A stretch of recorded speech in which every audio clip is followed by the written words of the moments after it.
The biting November wind whipped around Eric as he hurried towards the desolate platform.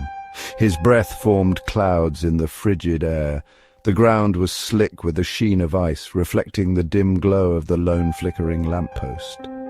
The train station stood as a stark silhouette against the night sky, its windows dark and lifeless. He shivered, pulling his coat tighter around himself. The 11:59 train, the last one out, screeched to a halt in front of him. Eric boarded the train, his unease growing with each step. The carriage was dimly lit and strangely deserted. An unnatural silence hung in the air, broken only by the rhythmic clatter of the train as it pulled away from the station. He settled into a seat by the window, his reflection staring back at him from the glass.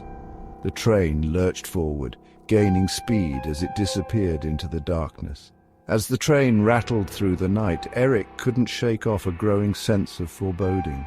It was more than just the lateness of the hour or the emptiness of the carriage. There was a strange energy in the air, a palpable tension that sent shivers down his spine. He tried to distract himself by gazing out the window, but the darkness outside only amplified his unease. The train journey seemed to stretch on forever. Eric lost track of time, lulled into a trance-like state by the rhythmic clatter of the wheels. When he finally glanced at his watch, he was startled. Hours had passed, yet the train showed no signs of slowing down. He peered out the window, searching for familiar landmarks, but the scenery outside was completely alien to him. Desolate fields and twisted trees flew by, illuminated by the pale moonlight.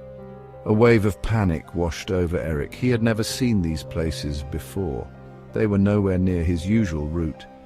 He tried to rationalize the situation, but a knot of fear tightened in his stomach. This was wrong. Something was terribly wrong. He stood up, his heart pounding in his chest, and walked towards the front of the carriage.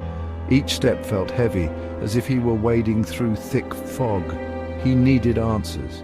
He needed to know where this train was taking him. The deserted carriages did nothing to calm his nerves. His reflection followed him, a ghostly companion in the dimly lit train. Eric found the conductor's compartment at the front of the train.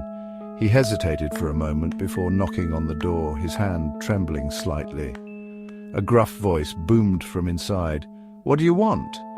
Eric pushed open the door and stepped inside. The conductor sat hunched over a dusty ledger, his face barely illuminated by a flickering oil lamp. He was an imposing figure with a stern face and eyes that seemed to bore into Eric's very soul. "Lost, are we?" the conductor asked, his voice raspy and low, sending shivers down Eric's spine. Eric stammered, "This train, it's not going the usual route." The conductor slammed the ledger shut and fixed Eric with a chilling stare. "You should have been more careful about which train you boarded," he said, his voice a low growl. "This train," he continued, leaning closer, "doesn't make ordinary stops, and those who board it rarely return.